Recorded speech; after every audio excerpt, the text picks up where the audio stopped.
اور head master class teacher سے کہا ایکسکیوز می سر 2 منٹ کی میں نے بات کرنی ہے, مجھے پرنسپل صاحب نے بھیجا ہے, اور بھیجا بھی کس کی طرف ہے, وہ جو سلیم کباڑیا بیٹھا ہوا ہے نا گورنمنٹ اسکول میں, تو بیچارہ زیادہ تر اسی طرح کے ہوتے ہیں, اس سے بات کرنی ہے میں نے. تو بھی کلاس کو روکے گا کہ نہیں روکے گا ٹیچر؟ جا بھائی جو پیغام ہے پرنسپل صاحب کا دے کے نکل پتلی گلی سے. بعض دفعہ یہ ہوتا ہے کہ ہیڈ ماسٹر کی طرف سے یا پرنسپل کی طرف سے کوئی بندہ پیغام لے کر آیا, اور میسج جس کے لیے لے کر آیا ہے وہ کوئی ایک بندہ نہیں ہے, پوری کلاس کے لیے. اب کلاس ٹیچر کلاس روک ہی نہیں رہا, اور یہ ایکسکیوز می سر کہہ کے 1 گھنٹے سے کھڑا ہوا ہے. سے 1 گھنٹے کی کلاس ہوتی نہیں ہے, 15 منٹ سے کھڑا ہوا ہے, ورنہ وہ کلپ بنا دیں گے نا, وہ 1 گھنٹے کی, انہوں نے 20 گھنٹے بولا تھا, حالانکہ جہلم کا 20 گھنٹے کا سفر نہیں ہے. تو اس پہ بھی کلپ بن سکتا ہے کہ انہوں نے 1 گھنٹے کی کلاس بولی, حالانکہ سفید جھوٹ ممبر پہ بیٹھ کے 1 گھنٹے کی کلاس ہوتی نہیں. یہ جھوٹے لوگ ہیں, مفتی جھوٹے ہوتے ہیں, اس لیے بہت احتیاط سے اب میں مثالیں بھی دیتا ہوں. کرامن کاتبین بھی لکھتے ہیں, وہ تو جیسے ہے ویسے ہی لکھ لیتے ہیں نا, لیکن کچھ ایسے کرامن کاتبین مارکیٹ میں آ گئے ہیں جو لکھتے بھی ہیں اور اسی وقت پکڑ بھی رہے ہیں. کرامن کاتبین تو رپورٹ پیش کر کے اللہ کے سامنے دے رہے ہیں, اللہ پکڑے گا آخرت میں, اللہ ہم سب کو بچائے. وہ تو دیکھے گا بھائی کیا منہ سے غلطی سے نکلا ہے, کیا سوچ سمجھ کے نکلا ہے, کس کی کیا. لیکن دنیا میں جو آج کل کرامن کاتبین گھوم رہے ہیں نا یہ زیادہ ڈینجرس ہے. خیر, تو میرا خیال ہے 40 منٹ کی, ہمارے ہاں تو 45 منٹ کی کلاس ہوتی ہے جی, 45 منٹ کی, ہمارے یہاں 45 منٹ کی ہوتی ہے. تو ہم اپنے ہاں کی مثال دے دیں نا. اب جو نمائندہ آیا پرنسپل صاحب کی طرف سے, اس نمائندے نے ٹیچر کو کہا کہ مجھے پرنسپل ایکسکیوز می کر کے کھڑا ہوا ہے آدھے گھنٹے سے, اور ٹیچر لفٹ ہی نہیں کرا رہا اس کو. تو درمیان میں بول پڑے گا, سر مجھے پرنسپل صاحب نے بھیجا ہے, بولے گا نا درمیان میں کہ آپ, میں گھنٹے سے کھڑا ہوا ہوں, آپ کوئی میری طرف توجہ ہی نہیں دے رہے. تو پرنسپل کا لفظ سنتے ہی ٹیچر کے کان کھڑے ہو جائیں گے, بھائی ہم تو سمجھ رہے تھے کسی دوسری کلاس سے آیا. اس کے ساتھ ساتھ اگر وہ یہ کہے کہ سر میں پوری کلاس کے لیے ایک میسج لے کر آیا ہوں پرنسپل صاحب کی طرف سے, اب ٹیچر کا اسے بات نہ کرنے دینا اور بڑی گستاخی ہے یا نہیں ہے بھائی؟ اور بڑی گستاخی ہے. وہ صرف ایک سلیم یا وسیم کے لیے پیغام نہیں لایا, وہ تو پوری کلاس کے لیے پیغام لے کر آیا ہے جس میں آپ بھی داخل ہیں. تو اب یہ اس کی بات نہ سننا, اس کی بات پہ غور نہ کرنا, یہ پہلے سے بھی بڑی بے ادبی اور ہٹ دھرمی ہے. اور اس سے بڑھ کر یہ کہ جو میسج لے کر آیا ہے, جو لانے والا بندہ ہے وہ کوئی چپڑاسی نہیں ہے, وہ دوسری کلاس کا طالب علم نہیں ہے, بلکہ وہ پرنسپل صاحب کا بیٹا ہے یا اور کوئی بڑا آفیسر ہے, یا بڑا زبردست اس کا گیٹ اپ ہے جس سے لگ رہا ہے کہ یہ کوئی, یوں سمجھے کہ کوئی آرمی کا بڑا آفیسر آیا ہوا ہے یا کوئی سائنٹسٹ آیا ہوا ہے. ڈاکٹر عبد القدیر خان آ گیا فار ایگزامپل. سوال پیدا ہوتا ہے پرنسپل صاحب ڈاکٹر عبد القدیر خان کو کیوں بھیجیں گے؟ جواب یہ ہے کہ بھائی انہوں نے کوئی میسج دینا ہے نا. ہمارے یہاں جامعۃ الرشید میں ڈاکٹر عبد القدیر خان آئے تھے, تو ہمارے پرنسپل صاحب نے بھیجا تھا ان کو, وجہ اس کہ بھائی آپ جو بھی میسج ہے وہ طلبہ کو دیں. تو ایسے موقع پہ جب جس کو بھیجنا والا بھی عالی مقام, جس کو بھیجا جا رہا ہے وہ بھی عالی مقام, اور جس کی طرف بھیجا جا رہا ہے وہ بھی عالی مقام, وہ سب کے لیے سب کے کان کھڑے ہو جائیں گے. ایسے موقع پہ اگر کلاس ٹیچر یہ کہتا ہے وہیں کھڑا رہے, وہیں کھلو جا. تو پنجاب میرے بہت دورے ہو رہے ہیں نا, تو پنجابی بھی آ رہی ہے مجھے آہستہ آہستہ. اتھے ہی کھلو جا, جتے دی کھوتی اتنے آن کھلوتی. پنجاب میں ایک مقولہ مشہور ہے, جدے دی کھوتی اتھے آن کھلوتی. اب اس کا مفہوم پتہ نہیں کیا ہے، بہرحال ہمیں تو یہ لفظ اچھا لگا تو ہم نے کہا چلو ٹھیک ہے. بعض الفاظ ایسے اچھے ہوتے ہیں ان کا مطلب نہیں بھی پتا ہوتا. جدے دی کھوتی اتھے آن کھلوتی، اے کی رولہ پہ گیا چودھری سٹاں لے گیا. یہ بہت پہلے سرگودا میں ہم نے لکھا ہوا دیکھا تھا. الیکشن میں چودھری صاحب سیٹیں لے گئے تو اے کی رولہ پہ گیا چودھری سٹاں لے گیا. خیر، تو ایسے موقع پہ کہ جب بھیجنے والا بھی اعلیٰ، پیغام لانے والا بھی اعلیٰ، اور جس کی طرف پیغام بھیجا جا رہا ہے وہ سب کے سب لوگ ہیں، ایسے موقع پہ اس کے پیغام کی طرف توجہ نہ دینا یہ بھیجنے والے سے دشمنی لینے کے مترادف ہے. اس کا مطلب آپ اسکول میں مزید جاب نہیں کرنا چاہتے، یا آپ چاہتے ہیں کہ آپ کو یہاں سے خارج کر دیا جائے. اس سے بڑی سزا کوئی پرنسپل یا ہیڈ ماسٹر دے نہیں سکتا نا، کہ آپ کا اخراج ہی کر دے وہاں سے. قرآن مجید میں اللہ تعالی رسول اللہ صلی اللہ علیہ وسلم سے فرماتے ہیں، حکم دیتے ہیں بلکہ، قل اے نبی آپ کہہ دیجئے، یا ایہا الناس اے لوگو، انی رسول اللہ الیکم میں اللہ کا بھیجا ہوا پیغمبر ہوں، نمائندہ ہوں، سفیر ہوں، الیکم تم سب کے لیے، جمیعا تمام کے تمام انسانوں کے لیے. قیامت تک جتنے لوگ اس دنیا میں آئیں گے، کالے ہوں، گورے ہوں، سانولے ہوں، پنجابی ہوں، پٹھان ہوں، مہاجر ہوں، انگریز ہوں، جیپنیز ہوں، پرشین ہوں، کسی قوم سے ان کا تعلق ہے، تمام کے تمام لوگوں کو میں پیغام لے کر آیا ہوں. کس کی طرف سے؟ گاڈ کی طرف سے. یہ دعویٰ آپ کیا سمجھتے ہیں معمولی ہے؟ بولو بھائی، کوئی ہلکا دعویٰ ہے یہ؟ ایک آدمی کہے مجھے ہیڈ ماسٹر نے بھیجا ہے، حالانکہ ہیڈ ماسٹر نے نہ بھیجا ہو، اور وہ کئی کلاسوں میں گھوم رہا ہے، ہر جگہ کہہ رہا ہے مجھے ہیڈ ماسٹر صاحب نے بھیجا ہے. ہیڈ ماسٹر کو پتا چلے گا کہ یہ جھوٹ بول رہا ہے میرے اوپر، چھوڑے گا ہیڈ ماسٹر اس کو؟ بولو بھائی کیا ہو گیا؟ قرآن کہتا ہے وَمَنْ أَظْلَمُ مِمَّنِ افْتَرَىٰ عَلَى اللَّهِ كَذِبًا، اس سے بڑا ظالم اس کائنات میں کوئی ہو نہیں سکتا جو گاڈ پہ جھوٹ باندھے کہ مجھے کس نے بھیجا ہے؟ گاڈ نے، حالانکہ گاڈ نے اس کو نہ بھیجا ہو. کیونکہ نمائندہ جب کوئی بات کرتا ہے تو وہ نمائندے کی نہیں ہوتی، وہ بھیجنے والے کی ہوتی ہے. گویا گاڈ زمین پہ اتر کے لوگوں سے کلام کر رہا ہے، اور خدا کی بات، اس کی قیمت، اگر انسان کو یقین آ جائے نا کہ یہ بات اللہ کی ہے، خدا کی ہے جس نے اس کائنات کو بنایا، تو اس کی بات کے بعد نہ کوئی سائنسدان اس کا انکار کر سکتا ہے،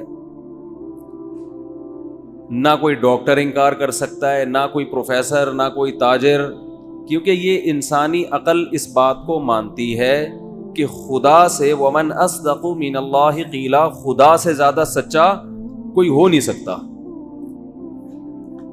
لہذا جھگڑا جو ہوا ہے نا اسلام سے غیر مسلموں کا، وہ اس پہ نہیں ہوا کہ ہاں یہ خدا کے نمائندے ہیں اور اللہ کا پیغام ہم تک پہنچا رہے ہیں، ہم مانتے ہیں، لیکن پیغام ان کا غلط ہے، میسج غلط کنوے کر رہے ہیں یہ، اس لیے ہم نہیں مانیں گے. جھگڑا اس پر نہیں ہے اسلام اور غیر اسلام کا، جھگڑا اس پر ہے کہ یہ خدا کے میسنجر ہے ہی نہیں. میں سمجھا پا رہا ہوں اپنی بات؟ مسئلہ یہ ہے کہ وہ کہتے ہیں یہ نہیں ہے، یہ خدا کے میسنجر. بولو، میں بولو بھائی بولتا ہوں تو لوگوں نے اس پہ بنائے ہوئے نا، تو میں تھوڑا سا ٹون چینج کر دوں. جھگڑا اس پر ہے کہ میسنجر آف گاڈ ہے کہ نہیں ہے، اس پر جھگڑا ہے کہ کوئی سرے سے گاڈ ہے بھی کہ نہیں ہے. اگر گاڈ ہے تو یہ میسنجر ہے کہ نہیں ہے. اب آپ مجھے ایک بات بتاؤ، پیغام بھی بہت بڑا ہو، بھیجنے والا بھی بہت بڑا ہو، بھیجا گیا بھی ساری دنیا کے سارے انسانوں کی طرف ہو. اس سے زیادہ کوئی ویلیویبل سفیر اس دنیا میں پایا گیا ہے؟ یعنی سفیر کی بڑی ایک ویلیو ہوتی ہے نا. اور قرآن کہتا ہے کہ اس سفیر کا انکار کرنا اس سے بڑا جرم بھی اس کائنات میں کوئی ہے نہیں. جیسے امریکہ کا کوئی سفیر آئے, وہ پیغام لے کر آیا اور آپ نے کہا میں مانتا ہی نہیں, تو غصہ آئے گا نا امریکہ کو, بھائی ہمارے سفیر کی توہین, سفیر کی انسلٹ اس کنٹری کی انسلٹ سمجھی جاتی ہے. تو خدا نے یہ دعویٰ بھی کیا, اللہ تعالیٰ نے, دیکھو اللہ کو گاڈ بھی کہہ سکتے ہیں, خدا بھی کہہ سکتے ہیں. لوگ اس میں نا طنز کر رہے ہوتے ہیں نیچے کمنٹس میں, اللہ کہیں, خدا کیوں کہہ دیا, گاڈ کیوں کہہ دیا. اللہ کا ایک عالمی نام ہے, علم. علم کہتے ہیں میرا نام میرے والدین نے طارق رکھا, ان کا نام رفیع رکھا, ان کا نام شاکر بھائی رکھا, ان کا نام قاری رشید عبد الرشید رکھا. یہ عالمی نام ہے, علم. علم کہتے ہیں جس میں اس نام میں جو صفت چھپی ہوئی ہے نا اس کا لحاظ نہ کیا جائے, بس ایک نام پڑ جائے. بعض نام ایسے ہوتے ہیں کہ ان کے اندر جو صفت ہوتی ہے نا, مثال کے طور پر بہادر, کسی بچے کا نام کیا ہے, بہت زیادہ بہادر تھا, اس بیس پہ اس کا نام کیا رکھ دیا, بہادر. اب یہ بہادر اس کو کیوں کہا جاتا ہے, اس لیے کہ اس کے اندر صفت کون سی پائی جا رہی ہے, بہادری کی. لیکن بعض دفعہ ایسے ہوتا ہے کہ بھائی ویسے ہی بہادر ہے, ہمیں کیا پتا یہ بہادر بنے گا کہ بزدل بنے گا. تو اب وہ کتنا ہی بزدل ہو, نام اس کا کیا ہے, بہادر. اب یہ نہیں ہو سکتا کہ ایک بزدل بچے کو میں بہادر کہہ کے بلا رہا ہوں اور آپ کہیں تم جھوٹ بول رہے ہو, یہ تو بہادر نہیں ہے. تو میں کیا کہوں گا, یہ بہادر اس کا علم ہے, علم, علمی نام ہے. بعض دفعہ ایسے ہوتے ہیں ایک نام صفتی ہوتا ہے لیکن آہستہ آہستہ وہ علم بن جاتا ہے. مثال کے طور پر ایک بچہ بہادر تھا, ہم نے اس کی بہادری کو دیکھ کر اس کا نام رکھ دیا شیر خان. کیا نام رکھ دیا؟ بعد میں یہ نام اتنا مشہور ہوا کہ وہ اب بزدل بھی ہو گیا تو لوگ اسے کیا کہہ رہے ہیں, شیر خان. اب بھی اس کو شیر خان کہنا جھوٹ نہیں ہوگا, اس لیے کہ یہ صفتی نام تھا جو کنورٹ ہو کے کیا بن گیا ہے, بول لو کیا ہو گیا, علم بن گیا ہے نا. ارے بعض لوگوں کی چڑ ہوتی ہے نا, وہ شروع میں تو کسی وجہ سے ان کی یہ چڑ ہوتی ہے, بعد میں وہی ان کا نام بن جاتی ہے. ملائی, ہمارے محلے میں صاحب رہا کرتے تھے, ملائی, گورے چھٹے تھے, لوگوں نے ان کو کیا کہنا شروع کر دیا, ملائی. سن نہ لیں گے بیان وہ. تو ہمارے دیکھو بچے بڑے شرارتی ہوتے ہیں. ہمارے نانا ایک واقعہ بتاتے تھے اپنے بچپن کے حفظ کا, لیکن یار یہ پھر جو اس ٹائپ کے لوگ ہیں نا ان پہ یہ لوگ چڑ بنا کے یہ فٹ کر دیں گے, یہ چٹکلا صحیح نہیں ہے, اس کا ناجائز استعمال ہو سکتا ہے. بچوں کو تو موقع چاہیے ہوتا ہے نا چھیڑنے کے لیے, وہ یہاں سے لطیفے سے وہ لفظ پکڑ کے اس ٹائپ کے جتنے بچے ہیں ان پہ فٹ کرنا شروع کر دیں گے, اس لیے اس کو اسکپ کر دیتے ہیں. تو کہاں تک بات چلی تھی جی؟ ہاں, بہادر, علمی. تو اللہ کا جو علمی نام ہے نا وہ ہے اللہ. پھر جو عربی گرامر کے ماہرین ہیں وہ اختلاف کرتے ہیں الہ سے نکلا ہے یا کسی اور لفظ سے, بہرحال جہاں سے بھی ہے. تو اللہ کا جو علمی نام ہے وہ کیا ہے, اللہ. سمجھتے ہیں, یہ تو اللہ کا عالمی نام ہے.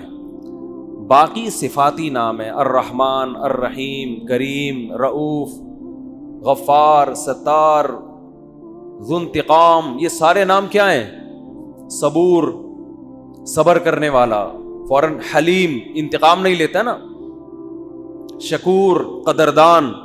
یہ سارے کیا نام ہیں, بولتے کیوں نہیں, صفتی نام ہے. اللہ کے اندر یہ صفات پائی جاتی ہے. تو صفتی نام کے لیے ضروری نہیں ہے کہ وہ عربی میں ہی ہو, وہ اردو میں بھی ہو سکتا ہے, انگلش میں بھی ہو سکتا ہے, فارسی میں بھی ہو سکتا ہے. سمجھتے ہیں, کسی بھی زبان میں اللہ کی کسی صفت کو ہائی لائٹ کیا جا سکتا ہے. ایک بات. دوسری بات یہ, لوگ یہ اعتراض کرتے ہیں کہ خدا اصل میں اس کا یہ مطلب تھا, فارسی کا یہ لفظ ہے اور وہ غلط مطلب تھا, تو آپ اس کو آج اللہ پہ فٹ کیوں کر رہے ہو؟ بھائی تھا، اب نہیں ہے. آپ خود ہی کہہ رہے ہیں کہ یہ مطلب بعض الفاظ جب وضع کیے جاتے ہیں تو ان کا مطلب غلط ہوتا ہے، لیکن جب وہ کامن ہو جاتے ہیں نا تو اب جو مطلب لوگ لے رہے ہیں وہی مطلب لیا جائے گا. یہ نہیں دیکھا جائے گا کہ جب یہ لفظ ایجاد ہوا تھا تو اس کا کیا مفہوم تھا. وہ تھا، اب نہیں ہے. بہت مشکل ہے، بہت مشکل ہے. گاڈ کا جو بھی مطلب ہو ہمیں اس سے بحث نہیں ہے، وہ تھا. اب جب بھی گاڈ کہتے ہیں تو کس کی طرف توجہ جاتی ہے؟ کائنات کو بنانے والا، کریٹر. بس خدا کو، معبود کو کہتے ہیں جس کی عبادت کی جائے، جو کائنات کو بنانے والا ہے. اب تھا آواز نہیں بحث کرنی، ہمیں جو مرضی تھا. وہ ٹائی کے بارے میں کہتے ہیں نا یہ صلیب کا نشان تھا بھائی، اب نہیں ہے. تھا ہمیں کیا، اب اگر ہوتا تو ہم ٹائی کو حرام کہتے. ارے کوٹ ٹائی پہن کے جاتے ہیں نا لوگ، بچے اسکول جا رہے ہوتے ہیں، صاحب دفتر جا رہے ہوتے ہیں ٹائی پہن کے، تو اس پہ بعض حضرات یہ کہتے ہیں کہ تو کتابوں سے ثابت کرتے ہیں کہ یہ گورے نے صلیب کے طور، پہلے صلیب لٹکاتے تھے نا تو صلیب ہوتے ہوتے ٹائی بن گئی. تو یہ اصل میں یوں تھا. مجھے نہیں پتا یہ تحقیق صحیح ہے یا نہیں ہے. جو چیزیں غیر ضروری ہوتی ہیں میں ان میں تحقیق کرتا ہی نہیں ہوں، میری عادت نہیں ہے. ٹائم بچاؤ بھائی، جو مفید کاموں میں ٹائم لگاؤ. اگر ہم اس تحقیق کو صحیح مان لیں کہ یہ واقعی صلیب کا نشان تھا تو تھا نا، اب تھوڑی ہے. اب تو یہودی بھی پہن رہے ہیں جو صلیب کو نہیں مانتے، اب تو ہندو بھی پہن رہے ہیں جو صلیب کو نہیں مانتے، مسلمان بھی پہن رہے ہیں. زیادہ زیادہ یہ کہہ سکتے ہیں کہ یہ مسلمانوں کا، کہ علماء کا کلچر نہیں ہے، مذہبی لوگوں کا کلچر نہیں ہے. تو اس لیے بہتر یہی ہے کہ وہ لباس پہنا جائے جو اس قوم کے علماء پہنتے ہیں. یہ بہتر ہے، کوئی فرض واجب نہیں ہے. لیکن نہ عیسائیوں سے مشابہت ہے اس میں اور نہ صلیب سے کوئی مشابہت ہے. جو کچھ تھا اب نہیں ہے. کسی کی توجہ بھی نہیں جاتی اب اس طرف کہ کوئی صلیب لٹکا کے گھوم رہا ہے گلے میں. سمجھتے ہو؟ تو اس لیے کمنٹس میں لوگ بار بار لکھ رہے ہوتے ہیں آپ اللہ کا لفظ کیوں نہیں استعمال کرتے، گاڈ کیوں کہتے ہو، خدا کیوں کہتے ہو. تو اتنا زیادہ پہلے ہی دنیا میں بڑے بڑے ٹینشنیں ہیں بھائی، اور کیوں اپنے لیے ٹینشنیں بڑھا رہے. بہتر تو یہی ہے کہ اللہ کے لیے سب سے اچھا لفظ کون سا ہے؟ اللہ. بہتر تو یہی ہے. لیکن کوئی دوسرا بھی استعمال کر لے، کوئی گورنمنٹ کی طرف سے پابندی نہیں ہے. ہوتی بھی پابندی تو بھی کوئی مسئلہ نہیں تھا. گورنمنٹ کو ایسی چیزوں پہ پابندی لگانے کی اجازت بھی نہیں ہے. اچھا خیر، تو میں یہ عرض کر رہا تھا کہ اب آپ مجھے ایک بات بتاؤ کہ سفیر کا دعویٰ ہے کہ کس نے بھیجا ہے؟ اس کائنات کے بنانے والے نے. اور بھیجا کس کی طرف ہے؟ صرف عرب کی طرف نہیں، تمام دنیا کے تمام انسان جو اس وقت تھے اور جو قیامت تک آئیں گے. اور آپ نے یہ دعویٰ برائے دعویٰ نہیں کیا. مدینہ ہجرت کرنے کے بعد آپ صلی اللہ علیہ وسلم روم اور فارس کے بادشاہوں کو خطوط بھیج رہے ہیں. ویژن دیکھو. یعنی ایک یتیم جو نہ لکھنا جانتا ہے نہ پڑھنا جانتا ہے، عرب کے ایک ایسے ماحول میں پیدا ہوا جہاں ایجوکیشن کا نام و نشان نہیں ہے. اور ابھی آپ کو ایک چھوٹی سی ریاست بھی پوری طرح نہیں ملی مدینہ کی، اس میں بھی چاروں طرف آپ کے دشمن. مسجد نبوی جتنی بڑی ہے نا اب، پورا مدینہ نبی کے دور میں اس سے چھوٹا تھا. سمجھ میں آ رہی ہے؟ جو مدینہ شہر تھا نا، آج جو مسجد نبوی ہے مدینہ شہر اس سے چھوٹا تھا. پوری اسلامی تاریخ ہے. آپ کوئی ماہر آدمی ہو نا آپ کو بتائے گا مسجد نبی کے اندر یہاں حضرت ابو بکر کا گھر تھا، یہاں حضرت عمر کا گھر تھا، یہاں حضرت ابو ہریرہ آیا کرتے تھے، یہاں یہ ہوتا تھا. یہاں پوری مسجد نبی کے اندر پوری مدینہ کی تاریخ ہے. اتنی چھوٹی سی جگہ، بہت کمزور معمولی سی ریاست جو اپنے پاؤں پہ ابھی کھڑی بھی نہیں ہو پا رہی، سنبھل بھی نہیں پا رہے، اور خطوط لکھے جا رہے ہیں ہرقل کو. ہے بھائی، خطوط کس کو لکھے جا رہے ہیں؟ بڑے بڑے ملکوں. اس وقت ایسے جیسے رشیا، امریکہ اور برٹش، ان حکومتوں کو خطوط لکھے جا رہے ہیں. اس میں کیا کہا جا رہا ہے؟ انی رسول اللہ علیکم جمیعا، مجھے گاڈ نے میسنجر بنا کے بھیجا ہے کس کی طرف؟ آپ کہتے ہیں جب اللہ کو اللہ کہا جائے گا تو گاڈ کیوں کہہ رہے ہو پھر بار بار؟ گاڈ اس لیے کیونکہ یہ لفظ گوروں کے لیے بھی ایکسیپٹیبل ہے نا. گاڈ کو تو وہ بھی مانتے ہیں نا, اللہ کو نہیں مانتے. گاڈ کو تو مانتے ہیں نا, تو اس لیے میں گاڈ کا لفظ استعمال کر رہا ہوں. سمجھ رہے ہو کہ نہیں سمجھ رہے؟ لبرل لوگ بھی بولیں یہ اللہ کیوں لے کر آ رہے ہیں بیچ میں؟ تو بھئی گاڈ کا لفظ سب کے لیے قابل قبول ہے کہ نہیں ہے؟ انگلش میں خدا کو کیا کہتے ہیں؟ گاڈ کہتے ہیں. کیونکہ انگریز بھی او مائی اللہ نہیں کہتے, او مائی گاڈ کہتے ہیں. آپ کہہ سکتے ہیں کہ انگریز تو آپ کا بیان سن نہیں رہے, تو وہ لوگ ضرور سن رہے ہیں جو انگریزوں سے ڈسے ہوئے ہیں.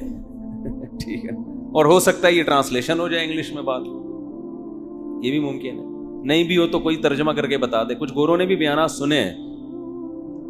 تو اب میں آپ سے ایک بات عرض کر رہا ہوں کہ دنیا میں اس سے بڑے سفیر کی کوئی مثال مل نہیں سکتی, جو دعویٰ بھی کر رہے ہیں کہ میں تمام لوگوں کی, اللہ کی طرف سے تمام انسانوں کا رسول, اور اس دعوے پر عمل بھی کر کے دکھا رہے ہیں. بڑے بڑے بادشاہوں کو خطوط لکھ رہے ہیں. بعض بادشاہوں نے جب آپ کا خط دیکھا تو اسے پھاڑ دیا.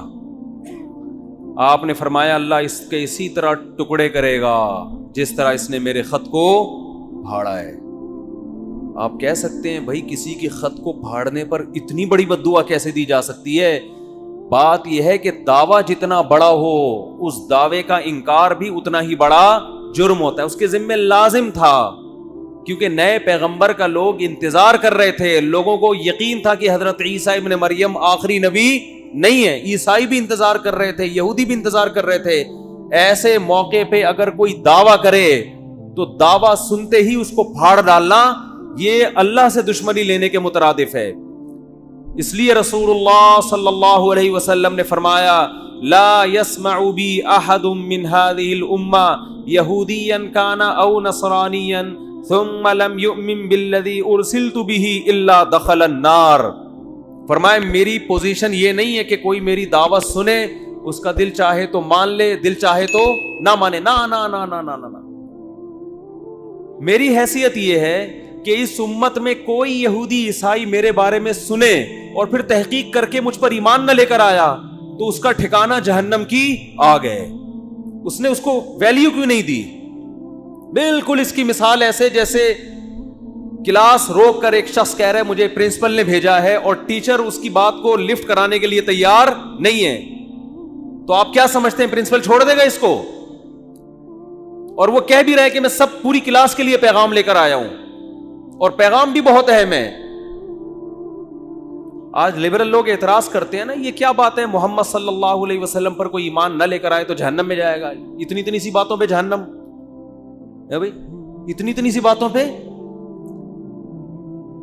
یعنی وہ کہتے ہیں نا یہ لوگ ذرا ذرا سی بات پہ کہاں پھینک رہے ہوتے ہیں جہنم میں ڈال. بھائی اتنی سی بات ہے نہیں, کیونکہ دعویٰ یہ کہ مجھے خدا نے بھیجا ہے. اب آپ کے ذمے ہے کہ آپ تحقیق کرو کہ یہ اپنے دعوے میں جھوٹے ہیں یا سچے.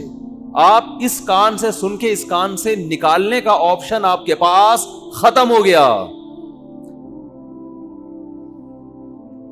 ابھی آپشن نہیں ہے آپ کے پاس کہ ادھر سے سنیں اور ادھر سے نکال دیں گے یار یہ مسلمانوں کے مذہبی معاملات ہیں, چھوڑو. آپ کہہ سکتے ہیں کہ کیا دلیل ہے آپ کے پاس کہ محمد ابن عبداللہ صلی اللہ علیہ وسلم اس دعوے میں سچے تھے؟ کیا دلیل ہے آپ کے پاس؟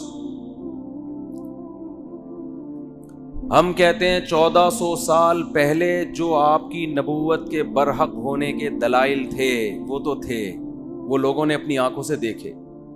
1400 سال کے بعد جو آپ کے برحق ہونے کے دلائل ہیں وہ پہلے سے بھی زیادہ ہیں, وہ اس سے بھی زیادہ ہیں.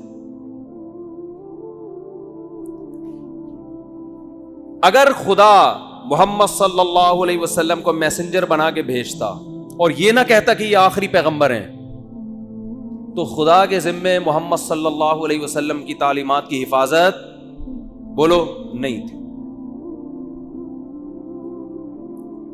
کیا خیال ہے؟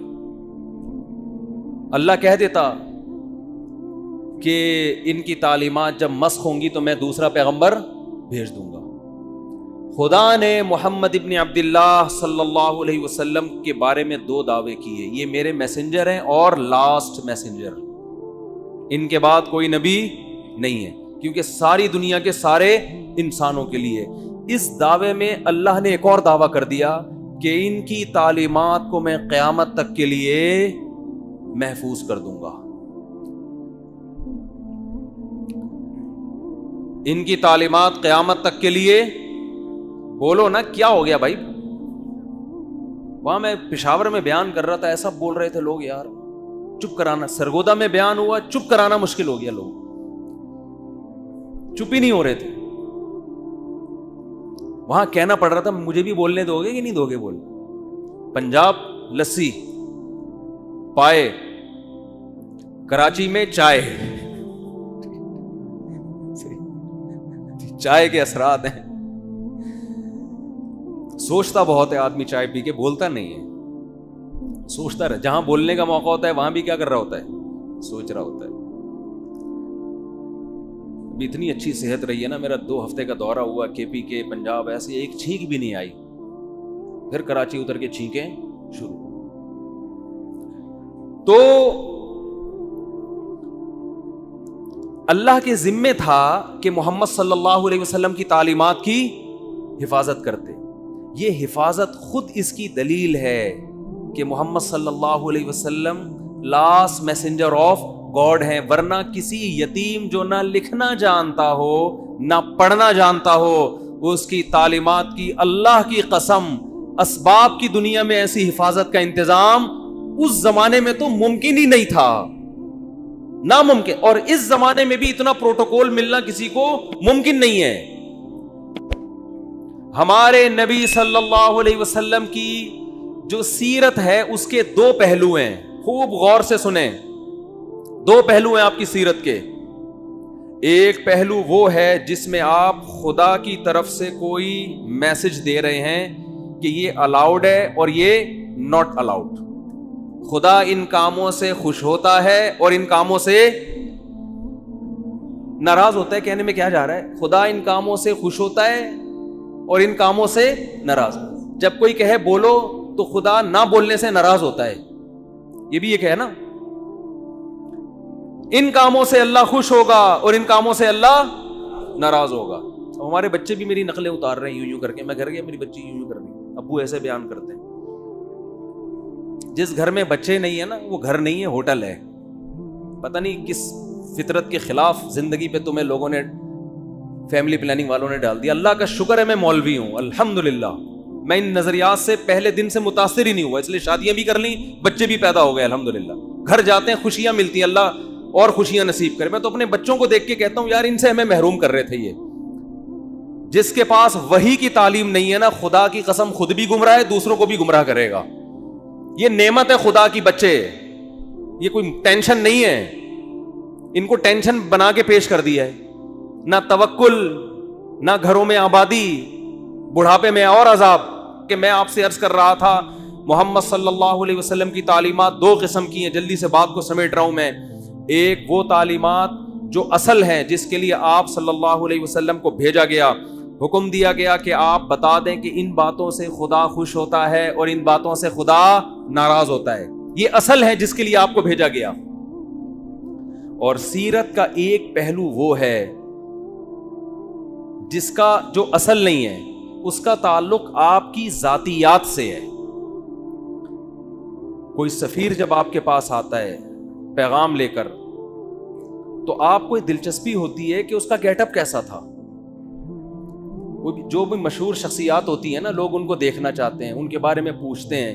میں جب تک ویڈیو پہ نہیں آتا تھا لوگ پوچھتے تھے کیسے ہیں بھائی مفتی صاحب, موٹے ہیں, پتلے ہیں, لمبے ہیں, ٹھگنے ہیں, کیا ہیں, لوگ پوچھتے تھے میرے بارے میں. ہم شکر ہے اس وقت ویڈیو نہیں بناتے تھے کیونکہ ہم بہت باریک تھے, آواز جاندار رکھی ہوئی تھی, باڈی باریک. تو لوگ مجھے کہتے تھے جیسی آپ کی آواز ہے آپ خود بھی ویسے ہی. میں کہتا نہیں, تسمع بالمعید خیر من ان تراه, مجھے دیکھنے سے بہتر ہے سننے پر اکتفا کرو. تو شکر ہے 2013 میں حج کر کے آیا تو کچھ گزارا ہو گیا.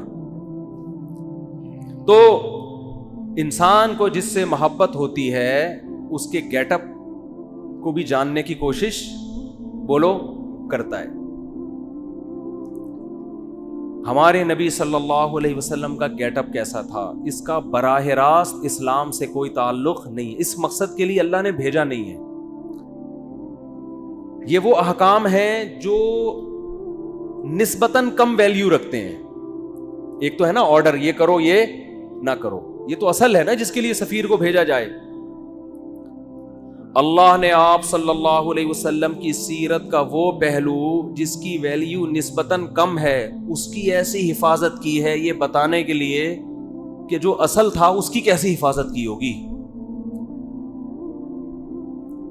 آج محمد ابن عبداللہ صلی اللہ علیہ وسلم کے بارے میں کوئی ایک حرف اگر کہتا ہے تو اس کا یہ دعویٰ دلیل کے بغیر قبول بولو نہیں ہے. میں ایک مثال پیش کرتا ہوں.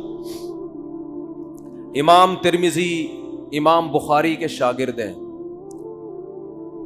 اللہ کے سفیر محمد ابن عبداللہ صلی اللہ علیہ وسلم کے بارے میں امام ترمذی نے دعویٰ کیا کہ محمد صلی اللہ علیہ وسلم کا گیٹ اپ ایسا تھا. پورا گیٹ اپ نہیں بیان کیا جا رہا، صرف اتنا کہ آپ کے سامنے کے جو دو دانت تھے ان کے درمیان میں خلا تھا، تھوڑا سا ڈسٹینس تھا، تھوڑا سا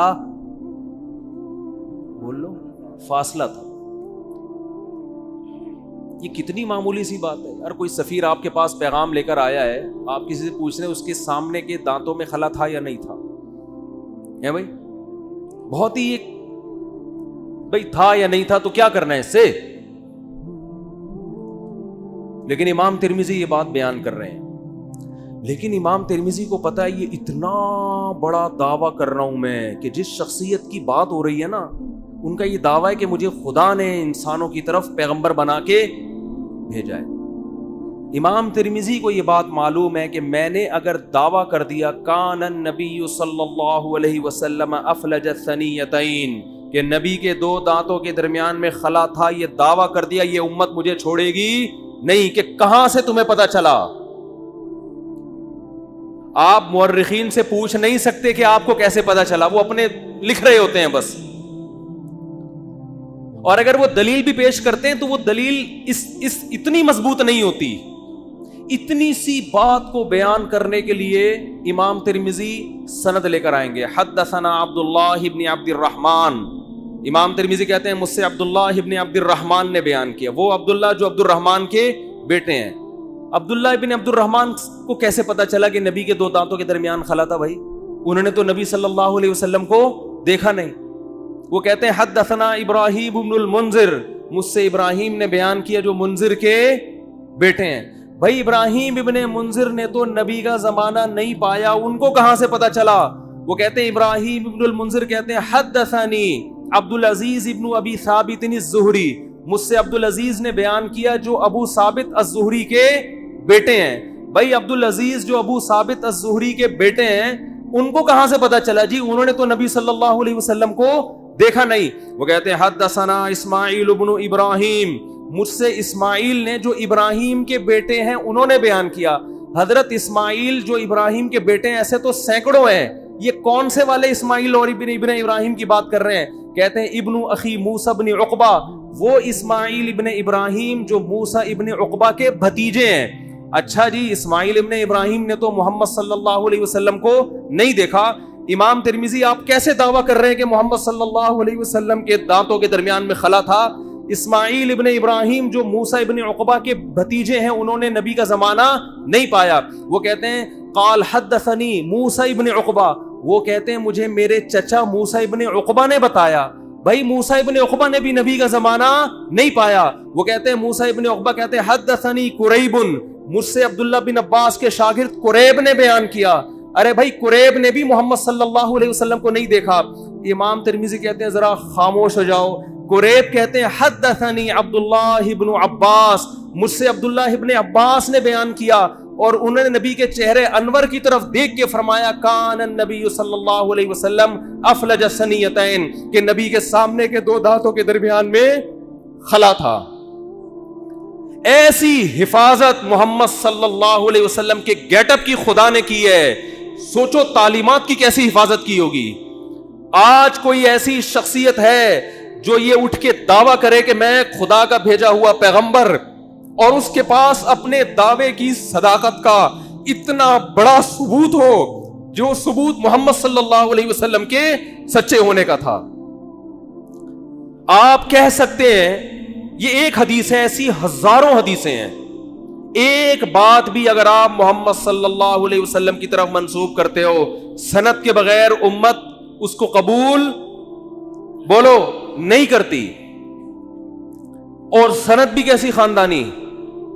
آپ کہہ سکتے ہو امام ترمذی سے کہ حضرت آپ کہتے ہیں مجھ سے عبداللہ ابن عبد الرحمن نے بیان کیا، ہو سکتا ہے یہ بندہ بھی آپ نے خود ہی گڑھ لیا ہو.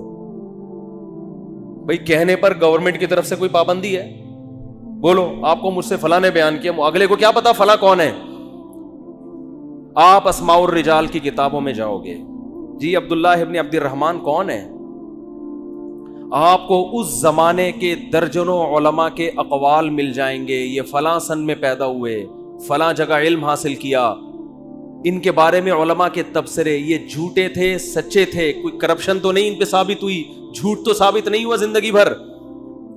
ان کے شاگرد کون کون، ان کے استاذ کون کون، کہاں کہاں سے علم حاصل کیا. ایک مؤلف بیان نہیں کرے گا، بہت سارے لوگ جو مختلف ملکوں میں رہتے ہیں وہ بیان کریں گے ان کے بارے میں. پھر آپ اگلے راوی کی طرف جاؤ گے، عبداللہ ابن عبد الرحمن، وہ کہتے ہیں ابراہیم ابن المنذر نے. یہ ابراہیم ابن المنذر کون ہے؟ یہ کوئی ڈھکے چھپے نہیں ہے، آپ کو درجنوں کتابوں میں ان کے حالات بولو مل جائیں گے.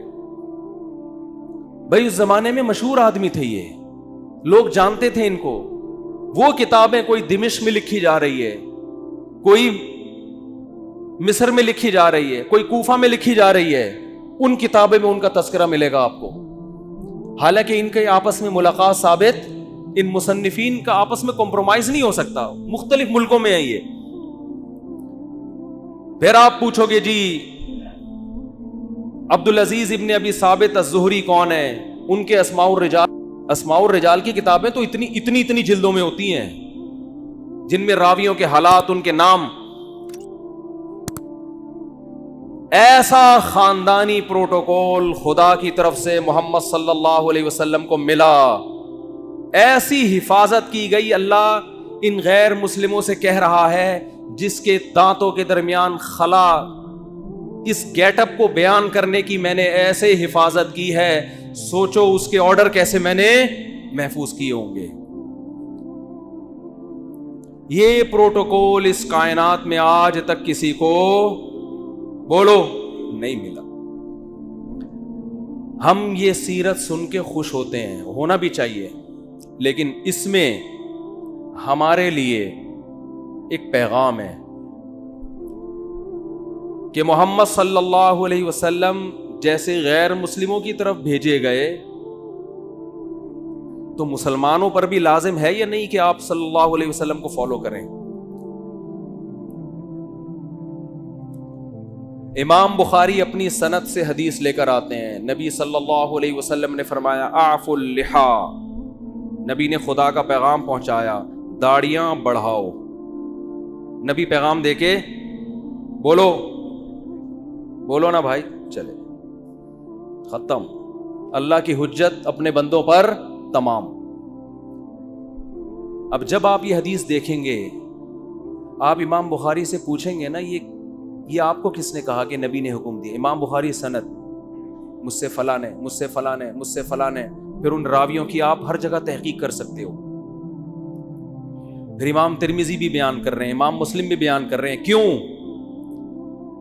کہ کل قیامت کے دن اللہ آپ سے سوال پوچھے گا کہ میں نے اپنے میسنجر کے ذریعے پیغام پہنچایا تھا کہ اللہ کی طرف سے تمہیں حکم ہے داڑھی بولو نا بھائی بڑھاؤ. بس تمہیں اگر کوئی کنفیوژن تھی کہ پتہ نہیں حکم دیا ہے کہ نہیں دیا، تو میں نے تمہاری وہ کنفیوژن دور کر دی تھی. بس آپ کہہ سکتے ہیں اللہ اگر تیرا اتنا اہم حکم تھا تیرے حبیب کا، تو میں نے جب داڑھی نہیں رکھی تو سزا کیوں نہیں ملی؟ اللہ کیا کہے گا؟ یہ دنیا دارالامتحان تھی، دارالجزا کیا ہے؟ بولتے کیوں نہیں بھائی؟ بس اب آپ کی مرضی. مولوی صاحب بھی آپ کو یہ حدیث سنا کے جمعہ پڑھا کے گھر نکل جائیں گے، کیونکہ مولوی صاحب کا پولیس سے کوئی تعلق. قرآن کہتا ہے نا محمد صلی اللہ علیہ وسلم کے بارے میں کہ لست علیہم بمسیطر، آپ ان پر نگہبان نہیں ہیں. میسنجر کا کام حکم پہنچانا ہوتا ہے، منوانا بولو نہیں ہوتا. تو میسنجر کا کام پیغام پہنچانا بس. اسی پیغام میں جو خدا نے اپنے حبیب صلی اللہ علیہ وسلم کو دیا، اس میں حکم دیا ان کو پیغام پہنچا دو بس، آگے نہیں کچھ. لا تقربوا الزنا. اچھا کچھ پیغام ایسے ہیں جو خدا کی ذات سے نکلے ہیں براہ راست، قرآن کی شکل میں محفوظ ہوئے، کہ اس میں اے نبی ہم جب کسی کو پیغام دے کے بھیجتے ہیں، بعض دفعہ پیغام اتنا اہم ہوتا ہے کہ وہ لکھ کے دے دیتے ہیں بھائی یہ پڑھ کے سنا دو، اور بعض دفعہ کہتے ہیں یہ بھی بتا دینا یہ بھی بتا دینا. تو اس میں میسنجر کے الفاظ اپنے ہوتے ہیں، پیغام بھیجنے والے کا ہوتا ہے. حدیث بھی اللہ کا پیغام ہے، الفاظ کس کے ہیں؟ محمد صلی اللہ علیہ وسلم کے. قرآن بھی اللہ کا پیغام، الفاظ بھی کس کے؟ اللہ کے. تو جو اللہ نے قرآن میں حکم دیا، جو پیغمبر نے قرآن پہنچایا، اور وہ بھی اسی طرح محفوظ ہے، اس میں بھی ذرہ برابر تبدیلی نہیں ہوئی. اس پیغام میں کیا ہے؟ لا تقربوا الزنا. ان سے کہہ دو کہ زنا کے قریب بھی پھٹکنے کی اجازت. بولتے کیوں نہیں. زنا کرنا تو دور کی بات. آج صبح ایک لڑکی کا فون آیا، 5 سال سے میرا ریلیشن کسی بندے سے، اب وہ شادی نہیں کر رہا. میں نے کہا بالکل ٹھیک کر رہا ہے، وہ حرام کاروں کے لیے یہی ہونا چاہیے. جب اس نے حرام مزے لے لیے تو وہ کیوں بیوی بنائے گا بھائی؟ کیوں بیوی بنائے گا؟ وہ اس کو حرام چسکے لگ گئے نا. رو رہی ہے، اس کو منع. میں نے کہا میں کیوں سمجھاؤں اس کو؟ خدا نے مرد اور عورت کو نکاح کے علاوہ کسی بھی راستے سے قریب جانے کی اجازت بولو نہیں دی ہے. محمد صلی اللہ علیہ وسلم جو گاڈ کا پیغام لے کر آئے، دیکھو غیر مسلم زنا کر سکتا ہے، کرے وہ کہہ رہا ہے میں نہیں مانتا محمد صلی اللہ علیہ وسلم کو، اس پہ خدا خود ہی نمٹ لے گا قیامت کے دن. مسلمان کے پاس نبی کے حکم کے سامنے نو کا آپشن نہیں ہے. محمد صلی اللہ علیہ وسلم جو پیغام لے کر آئے گاڈ کی طرف سے، اس میں یہ تھا کہ تمہیں 5 ٹائم اللہ کے گھر میں جمع ہو کے میری عبادت کرنی، اور عبادت کا طریقہ بھی بتا دیا. اس میں فجر کی نماز بھی، ظہر کی نماز بھی، عصر بھی، مغرب بھی اور عشاء بھی. آپ نماز کے لیے آ جائیں، آپ کی مرضی، نہ آئیں، کوئی مولانا صاحب پولیس لے کے آپ کے گھر نہیں پہنچیں گے. اس سے اس خوش فہمی میں نہ رہیں کہ نماز آپشنل ہے. نہ نہ نہ نہ. اللہ نے محمد صلی اللہ علیہ وسلم کو اپنا سفیر بنایا اور آپ کی نبوت پہ سینکڑوں دلائل قائم کر کے بتا دیے کہ تمہارے اوپر میری حجت تمام ہو چکی ہے، تم آؤ نہ آؤ تمہاری مرضی. کل قیامت کے دن جب میں انتقام لوں گا تو تم یہ نہیں کہہ سکو گے کہ اللہ معاذ اللہ نقل کفر، محمد صلی اللہ علیہ وسلم کی نبوت صحیح نہیں تھی، یا اللہ مجھے یقین نہیں تھا کہ محمد صلی اللہ علیہ وسلم نے 5 نمازوں کا حکم دیا بھی ہے کہ نہیں دیا. تو یہ حجت اللہ کی بندوں پہ تمام ہو چکی ہے. اللہ نے محمد صلی اللہ علیہ وسلم پر جو کلام نازل کر کے ہم تک پہنچایا، اور محمد صلی اللہ علیہ وسلم کے ذریعے جو بندوں کو اپنا میسج پہنچایا، اس میسج میں شراب لیگل ہے یا انلیگل ہے؟ بولو انلیگل. آپ کو شراب کے قریب جانے کی اجازت نہیں ہے. خدا نے جو اپنا پیغام محمد صلی اللہ علیہ وسلم کے ذریعے ہم تک پہنچایا، اور پوری سندوں کے ساتھ، اور قرآن تو سند کا محتاج ہی نہیں ہے، اس قرآن میں ہمیں حکم دیا گیا کہ بہن کی وراثت آپ کو کھانے کی اجازت. بولتے کیوں نہیں؟ بعض گاؤں دیہاتوں میں بیان کرتا ہوں نا، لوگ بڑے خوش ہو رہے ہوتے ہیں. جہاں بہن کی وراثت کی بات ہے، میں دیکھ رہا ہوتا ہوں لوگوں کے چہرے کی ہوائیاں اڑ، ایک نعرہ آتا ہے ماشاءاللہ ماشاءاللہ، لگ رہا ہوتا ہے اس کے ابا بھی مرے ہی نہیں ہیں. بہت سے دیہاتی علاقوں میں پوری پوری زمینیں کھا جاتے ہیں, بہنوں کو بولو نہیں دے. ہمارے نبی نے جو ہمیں پیغام پہنچایا نا خدا کا, اس پیغام میں یہ بھی ہے کہ باپ کے مرنے کے بعد بڑا بھائی چھوٹے بھائی کی وراثت بولو نا نہیں کھا سکتا, اور باپ کے کاروبار پہ قبضہ نہیں کر سکتا, چاہے وہ باپ کی زندگی میں وہ کاروبار خود ہی چلا رہا ہو. یہ غریبی ہے. ابا کی زندگی میں جو ابا کے کاروبار کو پروموٹ کرتے ہو, یہ ابا کی خدمت کہلائے گی. اس کی وجہ سے آپ کی کاروبار میں شرکت نہیں ہوگی. وراثت میں سب کو دینا پڑے گا. آپ یہ نہیں کہہ سکتے میں نے یہ گٹکے کی دکان کو یہاں تک پہنچایا ہے, تو اپنی دکان پہنچاتے ہیں نا, ابا کی پہنچاؤ گے تو ابا کا کاروبار بڑھ رہا ہے, اس میں ثواب ملے گا. لوگ آتے ہیں کہ ایک صاحب کہنے لگے میں نے ابا کے کاروبار کو یہاں سے اٹھا کے وہاں پہنچایا, مجھے ابا کے بعد کیا ملے گا؟ میں نے کہا ثواب ملے گا, اس پہ آپ بہت زیادہ ملے گا. سب صرف ثواب, میں نے کہا بہت زیادہ ثواب ملے گا, اس کے علاوہ کچھ بھی نہیں ملے گا. یہ ابا کا بزنس ہے بھائی. ابا کی گائے آپ خدمت کر کے ختم, یہ جمعے کے بعد اعلان کروں گا. ابا کی گائے کی خدمت کر کے اس کے 2 بچے ہو گئے گائے کے, تو یہ کس کے بچے کہلائیں گے؟ گائے کے بچے. اور گائے کس کی ہے؟ ابا کی. تو ابا کے ہی ہوں گے نا, آپ کے تھوڑی ہو جائیں گے. یہ بڑھوتری جب ہوتی ہے تو جس کی چیز ہو اسی میں بڑھوتری ہوگی. آپ وسیم بھائی کو کھلا کے آپ نے ڈبل کر دیا وسیم بھائی, تو وہ وسیم بھائی آدھے آپ کے تھوڑی ہو جائیں گے کہ جی میرے کھلائے ہوئے کی وجہ سے ڈبل ہو گئے, لہذا آدھے میرے آدھے آپ اپنے ہیں. بھائی جس چیز میں گروتھ ہوتی ہے تو وہ وہی چیز کہلاتی ہے. سمجھتے ہو؟ سمجھتے سب ہیں. ہاں ایک صاحب, کیا کریں یار, مثالیں اتنی ہیں, چھوڑو وقت بھی پورا ہو گیا ہے. تو بھائی یہ جو خدا کے پیغامات ہم تک آئے ہیں نا, اللہ کے پیغامات, ان پیغامات میں کچھ تو آپشنل ہیں, کچھ تو اللہ نے خود ہی اختیار دے دیا. تہجد پڑھو, نہیں پڑھو ٹھیک ہے, پڑھ لو گے اچھی بات ہے, نہیں پڑھو تو ضروری نہیں. اشراق پڑھ لو اچھی بات ہے, نہیں پڑھو تو کچھ غریبیاں بھی رکھی ہیں اللہ نے, وہ تمہاری مرضی. لیکن کچھ ایسے ہیں جس میں جو حلال و حرام سے جن کا تعلق ہے. داڑھی رکھنا ضروری ہے, اور بہنوں کی وراثت ان کے حوالے کرنا ضروری ہے. بڑے بھائی کے لیے چھوٹے یتیم بچوں کا مال, بلکہ جو حمل ہے نا ماں کے پیٹ میں, اس کا بھی وراثت میں اتنا ہی حصہ ہے جتنا زندوں کا اور بڑوں کا حصہ ہے. ایک دن کے حمل کا وہی حصہ ہے جو بال بچوں والے آدمی کا حصہ ہے. اس حمل کو بھی ماں کو گرانے کی اجازت نہیں ہے. تو یہ خدا کے احکامات ہیں جن میں اللہ نے 2 اور 2 4 کی طرح اپنے دین کو واضح کر دیا ہے. اور اللہ فرماتے ہیں وَلَا تَحْسَبَنَّ اللَّهَ غَافِلًا عَمَّا يَعْمَلُ الظَّالِمُونَ, ظالم جو کچھ کر رہا ہے اللہ کو اس سے غافل نہ سمجھو, کیونکہ یہ دنیا دار الامتحان ہے, دار الجزا نہیں ہے. جزا آخرت میں ہوگی. اللہ مجھے بھی محمد صلی اللہ علیہ وسلم پر حقیقی ایمان نصیب کرے, آپ صلی اللہ علیہ وسلم سے محبت نصیب کرے, اور اللہ ہمیں آپ صلی اللہ علیہ وسلم کی تعلیمات کو فالو کرنے کی توفیق عطا فرمائے. وما علینا الا البلاغ.